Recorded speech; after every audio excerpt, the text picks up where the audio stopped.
The savage humans were the only ones who answered the SOS, and changed everything. Part 1, Silence in the Void. The signal came through at 3:14, station time. It was broken and full of static. It cut in and out. But the meaning was clear enough. A ship was dying somewhere in the dead corridor, and the people on it were asking for help. The Galactic Council relay station sat at the edge of civilized space like a small metal moon. Inside it, representatives from 41 species worked, ate, argued, and slept. They had built the station together over 60 years. They were proud of it. They called themselves the Galactic Community, and they believed that title meant something. When the distress signal came in, the duty officer, a tall, thin creature called a Sorvani, with 4 pale arms and large dark eyes, logged it immediately and woke the senior council chamber. By 4 o'clock, every senior representative was present. The signal was played again through the main speakers. It was from a ship called the Verith San, a diplomatic transport belonging to the Ephron people. The ship had been carrying Ambassador Taithval and 42 civilians across the dead corridor, a stretch of space between 2 star systems that no responsible navigator used anymore. It was full of debris from an old war, unstable gravity fields from a collapsed star, and worse things that sensor equipment could not always explain. The Verith San had been ambushed. The attackers were the Ketchar. Everyone in the chamber knew the name. They were pirates and salvagers, stateless and brutal, operating in the gaps between the places where the law could reach. The Galactic Council had been discussing what to do about the Ketchar for 11 years. No one had done anything yet. The Verith San's engines were dead. Its hull was breached in 3 places. It was running on backup power. Ambassador Taithval's voice, calm but thin with effort, had said the same words over and over in the recording. We are alive. We need help. Please respond. The council chamber was quiet for a long moment after the recording ended. Then the arguments began. The representative from the Kreth Empire spoke first. The dead corridor, he said, was outside council jurisdiction. Sending a vessel into that region would set a dangerous precedent. It would imply responsibility. The council was not prepared to take on that responsibility at this time. The representative from the Salathi collective agreed, though for different reasons. Their nearest ship was 3 days away. By the time it arrived, the situation would have changed. They could not commit to an outcome they could not guarantee. The Yavin-ringed worlds expressed deep sympathy and offered to send a formal statement of concern. Several other representatives said nothing at all, which was its own kind of answer. The duty officer stood at the back of the chamber and listened and said nothing. He had already noticed something, but he was waiting to see if anyone else would notice it too. No one did. So he raised his hand and said, quietly, that there was a response on the emergency frequency. The chamber went still. The response had come in 11 minutes after the original signal. It was short. It identified the vessel as the ICS Audacious Run, a patrol frigate out of the Terran Frontier Authority. It gave its position, already inside the outer edge of the dead corridor, and it said, simply, "We received your signal. We are coming." The chamber broke into noise again, but this time the tone was different. Several representatives expressed alarm. Humans had only been part of the galactic community for 78 years. They were the newest species at the table. They were also, by most measures, the strangest. They had arrived in space still carrying the habits of a species that had spent thousands of years at war with itself. They were loud. They were emotional. They made decisions quickly and without what most other species would call adequate reflection. One representative used the word savage. He did not say it with hatred. He said it the way someone states a fact they find unfortunate. Another said the humans were going to get themselves killed. A third said this was exactly the kind of reckless behavior that made the rest of the community nervous about humanity's place in civilized space. The duty officer pulled up the record on the Audacious Run. It was a mid-class frigate, 8 years old, crew of 24. Its captain was a man named Leon Hargrove. Age 46. Born in a place called New Mexico. 22 years of service in the Terran Frontier Authority. His record was long and full of commendations and also full of notes from superior officers about his habit of making decisions without consulting the chain of command. The most recent note, written 6 months ago, said, Captain Hargrove acts on his own judgment in the field. This is both his greatest asset and a continuing administrative difficulty. The duty officer read that twice. On the bridge of the audacious run, Leon Hargrove stood with his hands behind his back and watched the dead corridor grow larger on the forward screen. He was not a tall man. He was built like someone who had spent a long time doing physical work and had never quite stopped. His hair was going gray at the sides. The scar along his jaw had been there so long he had forgotten the story behind it, which said something about how many stories his face was carrying. Lieutenant Dana Price was at the navigation console.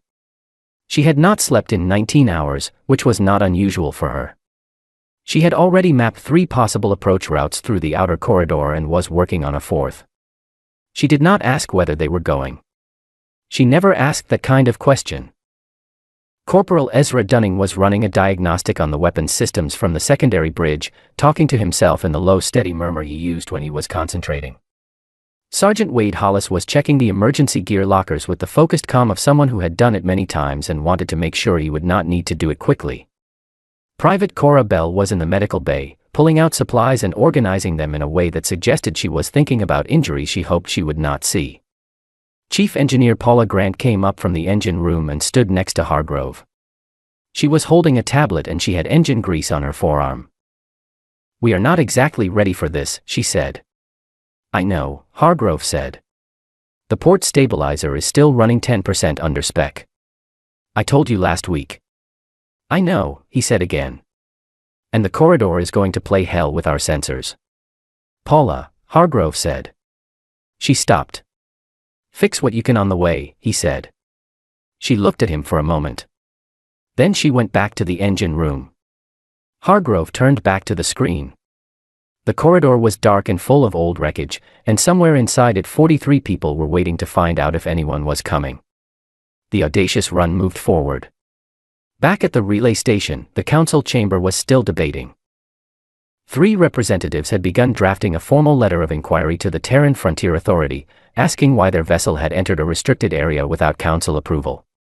The duty officer filed the distress signal, noted the response, and went to get himself something to drink. He had a feeling the letter of inquiry was going to be the least interesting thing that happened in the next few days, that savage humans were the only ones who answered the SOS, and changed everything. Part 2, The Dead Corridor. The dead corridor did not look dangerous from the outside. From the outside it just looked dark, like any other stretch of empty space. But once the audacious run crossed the outer boundary, the screen started filling with noise. Sensor ghosts, false readings bouncing off debris and radiation pockets left behind by a war that had ended 200 years ago. The forward cameras caught the shapes of broken ships drifting past, ancient hulls with no markings left, tumbling slowly in the dark like sleeping things. Dana Price had not left her console in 6 hours.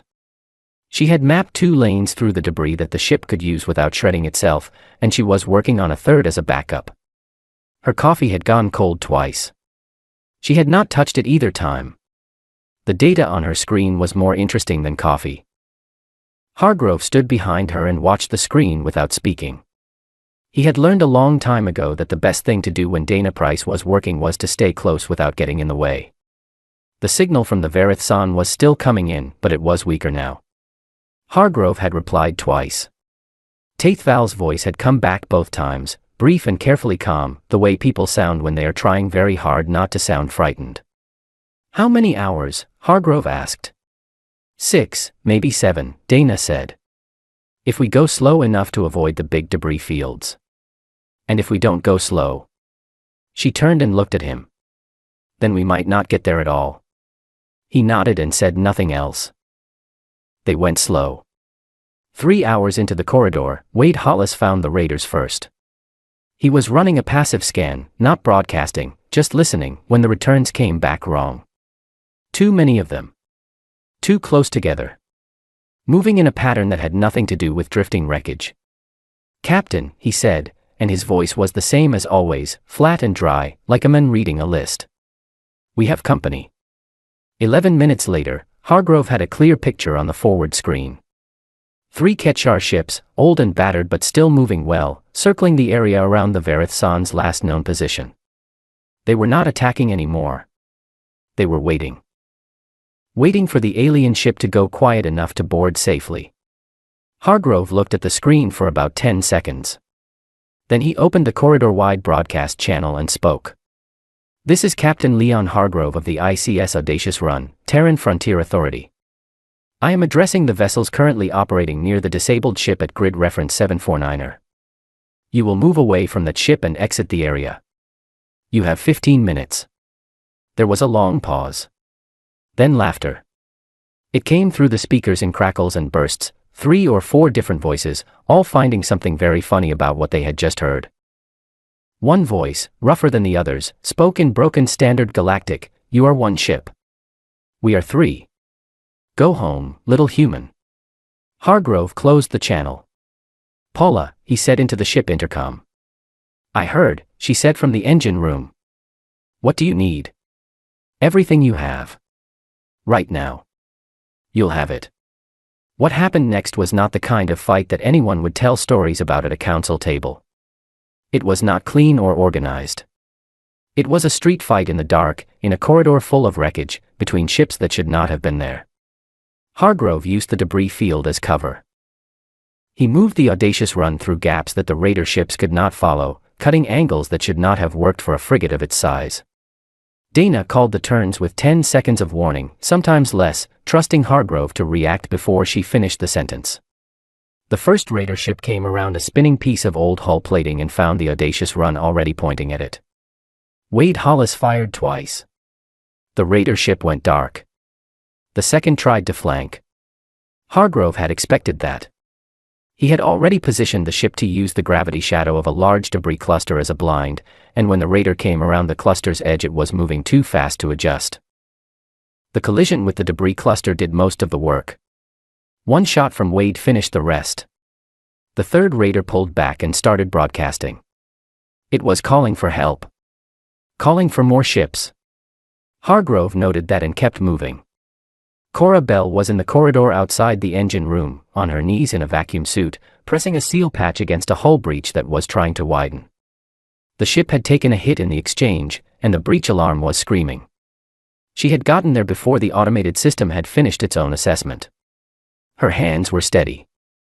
She had been scared the first few times she had done something like this. She was not scared anymore. "Bell," Hargrove's voice came over her earpiece. "Handled," she said, and pushed the patch flat with her palm until the seal clicked. The alarm stopped. "Good," Hargrove said. The third raider ship ran. Hargrove watched it go until it disappeared into the debris field. He did not chase it. He noted the direction it had gone, and he filed that information in the back of his mind where he kept things he would need later. The Audacious Run moved through the last stretch of corridor toward the Verithson. The alien ship was worse than the signal had suggested. One entire side of the hull was scorched black. 2 of its 4 engine pods were simply gone, not damaged, gone, blown clean off. It was spinning very slowly on its long axis, a lazy roll that meant no one had been able to correct it because the stabilizers were dead too. There were lights inside. Faint ones, emergency color, deep red. People were still alive in there. Hargrove brought the Audacious Run alongside and matched the slow spin. It took 4 attempts. Dana did it without being asked, adjusting the thrusters in small careful pulses until both ships were turning together at the same speed, close enough that Hargrove could have reached out and touched the alien hull. "Paula," he said. "Can we dock?" A pause. He could hear her moving, boots on metal, the sound of a toolkit opening. "Their airlock design is completely different from ours," she said. "Can you make it work?" Another pause. Longer. "Give me time," she said. He gave her time. On the bridge he pulled up the scan of the Verithson's interior. Life signs, 43, clustered near the center of the ship. Some were moving. Some were not. The ones that were not moving were not necessarily dead, they might be injured, unconscious, or just too weak to move. He could not tell yet. He stood at the forward window and looked at the battered alien ship and thought about the raider vessel that had run. It had been calling for backup. That meant there were more Ketchar somewhere in this corridor, and they now knew exactly where the Audacious Run was. He had saved 43 people from dying today. He had also, probably, just made the next few hours significantly more complicated. He turned away from the window. "Ezra," he said. "Yeah, boss." Ezra's voice came back from the secondary bridge. "Start running diagnostics on everything. Weapons, shields, engines, the lot. I want to know what we have." "Already on it," Ezra said. Hargrove sat down in the captain's chair and waited for Paula to do the impossible thing he had just asked her to do. Outside, the dead corridor drifted slowly past, dark and full of old ghosts. The savage humans were the only ones who answered the SOS, and changed everything. Part 3, The Weight of Strangers. Paula Grant came back inside after 4 hours. She came through the inner airlock door moving carefully, one hand on the wall, and she sat down on the floor of the corridor and did not get up right away. Her suit was still on. Her helmet was tucked under one arm. 2 fingers on her left hand had gone a deep, painful red from the cold. Hargrove crouched next to her. "Is it done?" he asked. She looked up at him. Her face was tired in a way that went past tired, into the place where the body has used everything it had and is quietly asking for something back. "It will hold," she said.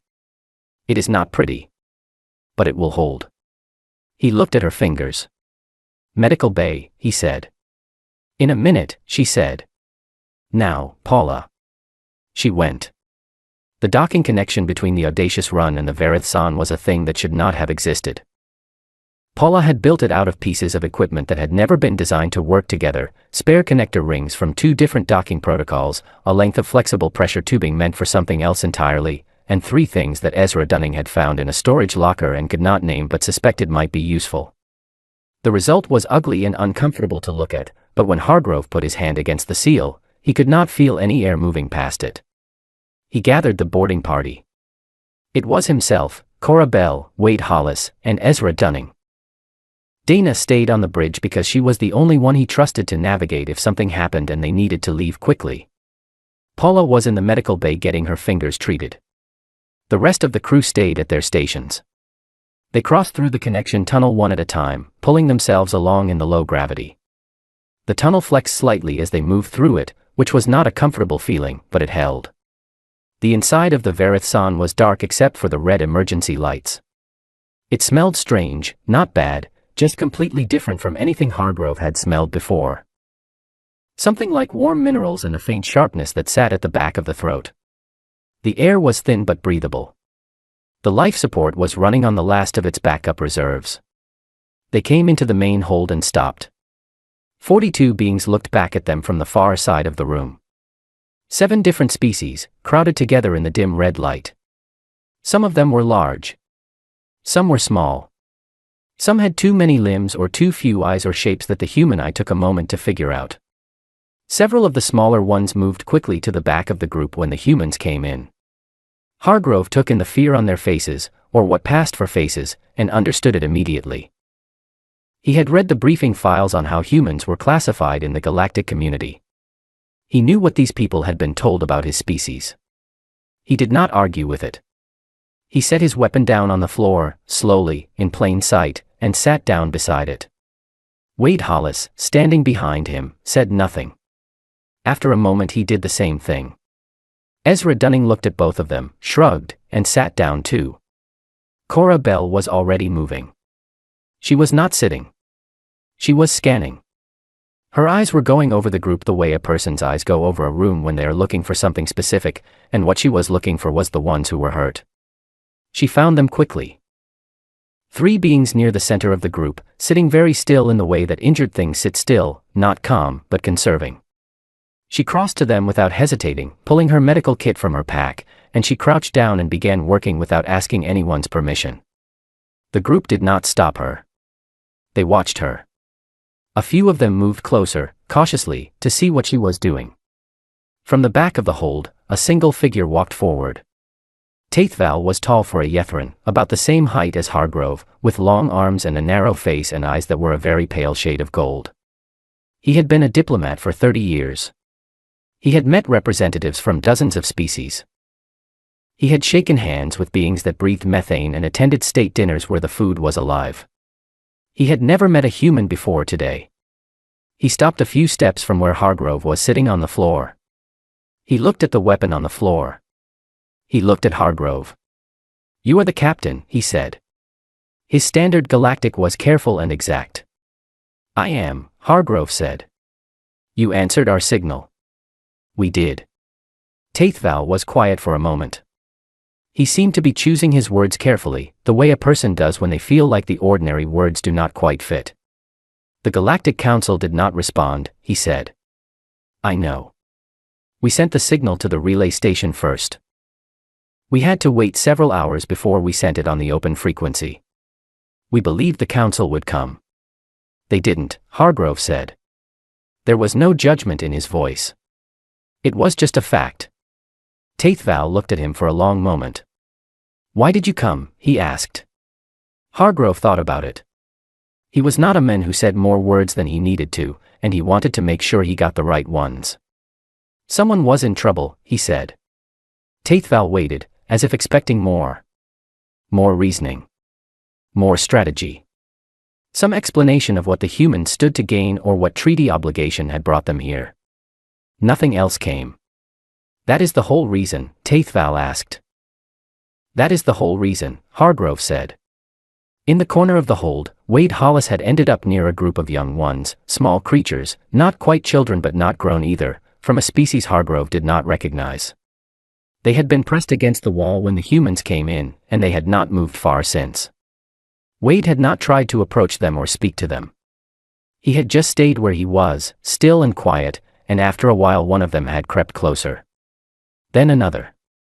Now 3 of them were sitting next to Wade Hollis in the red-lit dark, and he was showing them something in the palm of his hand.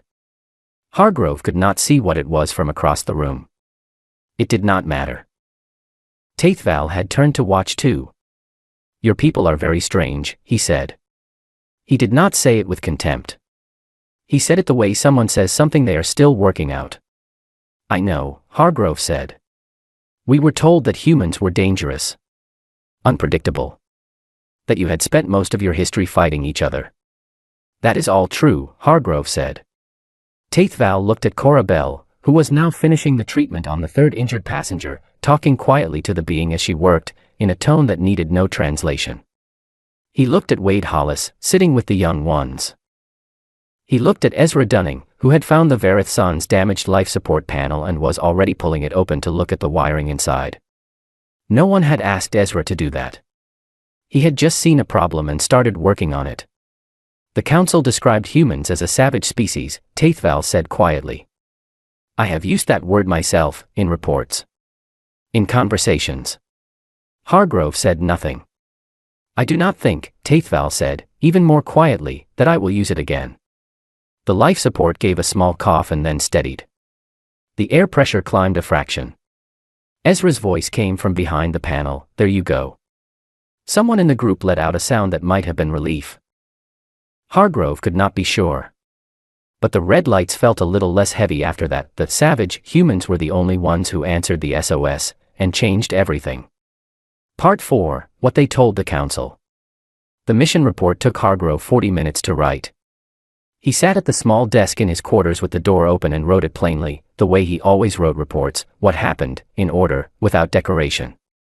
He described the distress signal, the Council's silence, the approach through the corridor, the engagement with the Ketchar, and the current status of the Varith San and its passengers. He sent it to Earth Command with a request for extraction support. Then he sent a copy to the Galactic Council relay station, marked urgent. Earth Command responded in under 2 hours.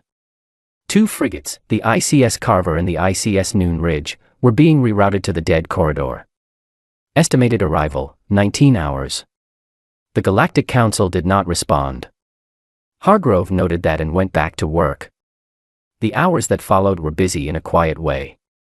The crew of the Audacious Run moved between their own ship and the Varith San, checking on the passengers, keeping the systems on both ships alive, resting in short shifts when they could.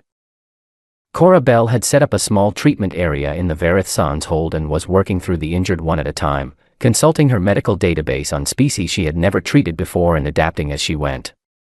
Paula Grant's fingers were wrapped and she was back at work, because that was just who Paula was. Taithval spent most of the time in quiet conversation with Hargrove. They talked through a translator device that Taithval carried, a small flat thing that sat on the table between them and turned their words into something each could follow. The conversations were careful at first. Then they became something else. Taithval asked many questions about humanity. Not the questions from the briefing files, not the ones about warfare and territorial expansion and historical violence. He asked different questions. He asked how humans decided what was worth doing. He asked what they felt when they saw someone hurt. He asked whether the crew of the audacious run had been afraid when they came into the corridor. Yes, Hargrove said. But you came anyway. Yes. Why does fear not stop you? Hargrove thought about it. It does, sometimes, he said. But it did not stop us this time. Someone needed help. Taithval was quiet for a long moment. Among my people, he said, and among most of the species I know, the calculation is different. The risk is weighed against the benefit. When the risk is too high, the answer is no. This is considered reasonable. It is considered wise. It is reasonable, Hargrove said. But you do not do it. Not always. It was Wade Hollis who brought the bad news, 6 hours into the wait. He walked into the Verithsan's hold where Hargrove and Taithval were sitting, and his face said everything before his mouth opened. He had his tablet in one hand. He did not hand it to Hargrove. He just set it on the table face up. 11 contacts. Moving in a coordinated pattern. Still an hour out, but closing. The raider that had run had called for help, and the help had come. Hargrove looked at the screen for a moment. Then he stood up and said to Taithval, "Stay here," and walked to the connection tunnel and crossed back to the audacious run. He called the crew together in the mess. It was a small room. 6 of them around a table barely big enough for the coffee pot. The lights overhead were the yellow-white of ships running on standard power, not bright enough to be cheerful, not dim enough to feel dramatic. Wade Hollis leaned against the wall with his arms folded. Dana Price sat across from Hargrove with her tablet in front of her. Ezra Dunning was turned sideways in his chair because he never sat in a chair the right way. Cora Bell had come across from the Verithsan and still had a faint smell of alien air on her jacket. Paula Grant sat with both hands flat on the table, looking at the screen. Hargrove told them what was coming. 11 ships. The Carver and the Noon Ridge were still 15 hours out. No one suggested leaving. He had known they would not, but it still mattered that they didn't. Options, he said. Dana spoke first. She had been thinking about it before he even called the meeting, he could tell by the way she already had data pulled up. She laid it out clearly. Running was not a real option with the Verithsan still unable to move. Fighting 11 ships directly was unlikely to end well. But there was a third possibility. She pulled up a map of the corridor. There was a point near the center where the old collapsed star's gravity well still pulsed, not constantly, but in intervals. The pulses were small and irregular, but they were enough to affect the movement of ships in the area. If they could predict when the next pulse would happen and be in the right position, they could use it to scatter a formation of ships that was trying to consolidate. How accurate is the prediction? Hargrove asked. Accurate enough, she said. The pulse intervals follow a rough pattern. I have about 8 hours of data. I can narrow it down. How narrow? A window of about 40 minutes. That is not very narrow, Ezra said. No, Dana agreed. But it is what we have. Ezra Dunning looked at the ceiling. And if the timing is wrong, the pulse hits us too. It might, she said. So we might scatter 11 enemy ships. Yes. Or we might scatter ourselves. Also possible. Ezra was quiet for a moment. I have had worse plans explained to me, he said. Most of them by you. Dana gave him a look that was almost a smile. Hargrove said he would give her 7 hours. She took them. Taithval, back in the Verithsan's hold, had been listening to the ship's own damaged communication system. He could not join the conversation on the audacious run, but he could hear the increased activity, the movement between ships, the change in tone. He had been in enough crises to know what preparation sounded like. He opened his personal communicator and began to write. He did not write a formal report. He wrote personal messages, one for each council member he knew well enough to address directly. 30 years of diplomatic work meant he knew most of them. He wrote plainly, without the formal distance that council communications usually carried. He told them what had happened. He told them what he had seen. He told them about the crew that had come into the corridor without being asked, without waiting for permission, without calculating the odds. He told them about Wade Hollis and the children. He told them about Cora Bell on her knees in the dark, treating beings she had never seen before as if their lives mattered to her personally, because they did. He told them about Paula Grant building something impossible outside a ship in a vacuum because someone needed it to work. Then he said, clearly, that 11 Raider ships were coming and the humans were still here. He said that if the council wanted to be part of what happened next, now was the time. He sent the messages and put his communicator away. Then he went to find Wade Hollis, because the young ones had been asking about him, and Taithval had decided that if the next few hours were going to be dangerous, the young ones should at least have someone calm to sit with. That savage humans were the only ones who answered the SOS, and changed everything. Part 5, What Changed Everything? The Ketchar came in ahead of schedule. Not by much, 40 minutes. But 40 minutes was enough to mean that Dana Price had not yet finished narrowing the gravity window. She was still working when Wade Hollis called the contact alert from the bridge, his voice as flat and steady as always, and the screens filled with 11 incoming shapes spreading out in a wide net. Hargrove was already in his chair. "Dana," he said. "Working," she said. She did not look up. "How long?" "Do not ask me that right now."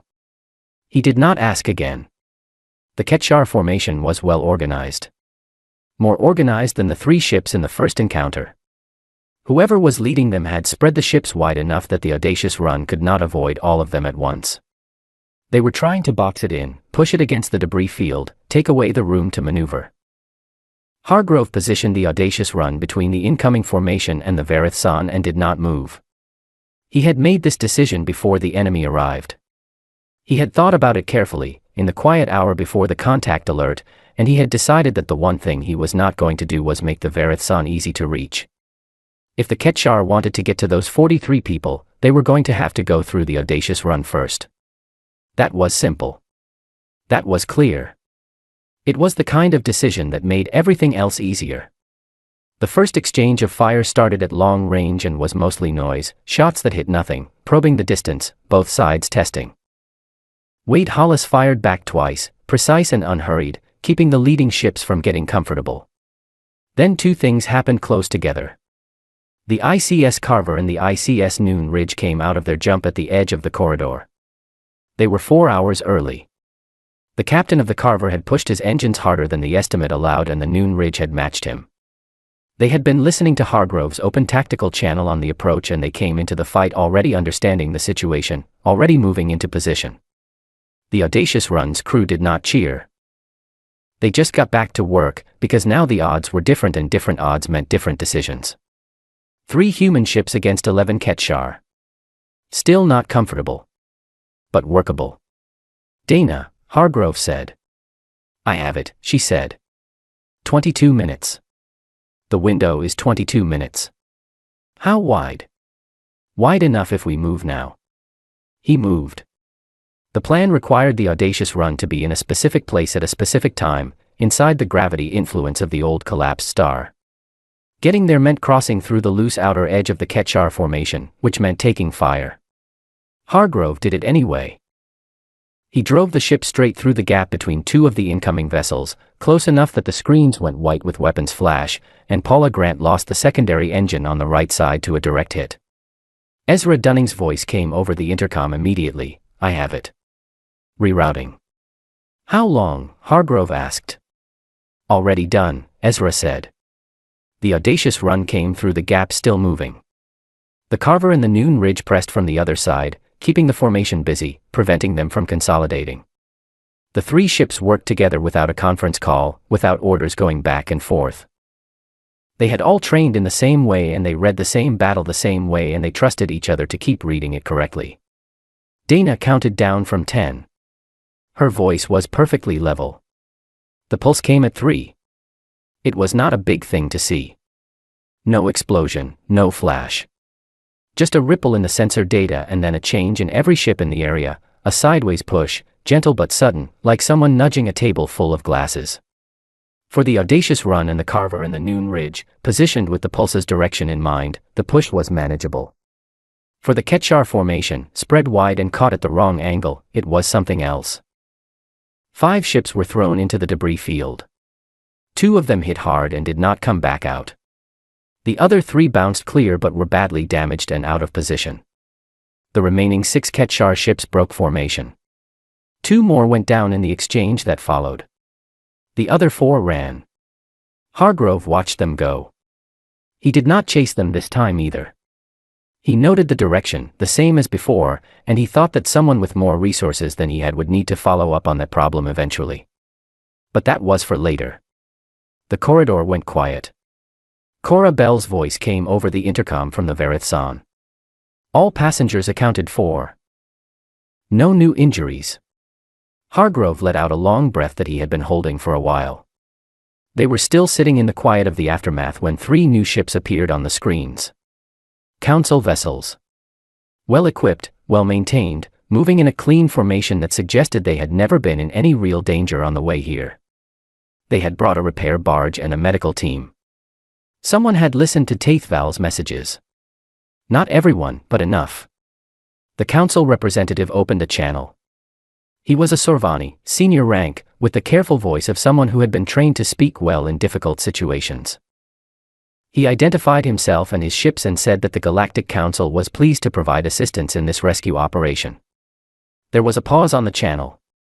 He said the Council had been monitoring the situation closely and had coordinated this response to support the safe extraction of the Verithson. Another pause. Hargrove said nothing. The Carver said nothing. The Noon Ridge said nothing. From the Verithson, Taithval's voice came across the channel, quiet and clear. The rescue was completed before your arrival, Council representative. The humans completed it. Please bring your medical team and your repair barge. We are grateful for the supplies. The Council representative said, yes, of course, and the channel went quiet. The repair barge began its approach. The medical team transferred to the Verithson. The Council ships held position nearby, and if they felt the awkwardness of arriving after the fact, they did not say so. 6 weeks later, Taithval delivered his formal debrief to the full Galactic Council in the main chamber at the relay station. He had been given 40 minutes. He used 32. He described the rescue in full detail, including the Council's initial silence. Several representatives shifted in their seats during that part. He described the crew of the audacious run without decoration, what they did, in order, exactly as it happened. He did not say they were heroic. He did not say they were noble. He simply described what they had done and let the Council draw its own conclusions. At the end he said one thing directly. He said that the galactic community had spent 80 years trying to decide what humans were. He said he had now seen what humans were, up close, in the worst kind of circumstances, and he could tell the Council clearly. He said they were the only species he had ever encountered that treated the survival of strangers as a personal obligation. He said the word savage should be removed from every official document in which it had been used to describe humanity, and he said it should be replaced with something more accurate. He did not suggest a word. He said the Council should think carefully and choose one that was worthy of what he had witnessed. The Council voted. It was not unanimous. It never was. But the motion passed. Hargrove read about it 2 weeks after that, on a small screen in his bunk, on the audacious run, somewhere near the edge of explored space. He read it twice. Then he put the screen down and lay there in the dark for a moment. He did not feel like a symbol. He felt like a man who was tired and whose ship needed 3 more repairs that he had not yet found the time for. He got up. He refilled his coffee. He went to the bridge. Dana Price was already there, because she was always already there. Anything on the long range? He asked. She looked at her screen.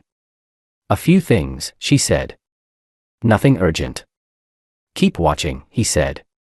He sat down in his chair and looked out at the dark. Somewhere out there, someone was always going to need help. He planned to be listening when they asked.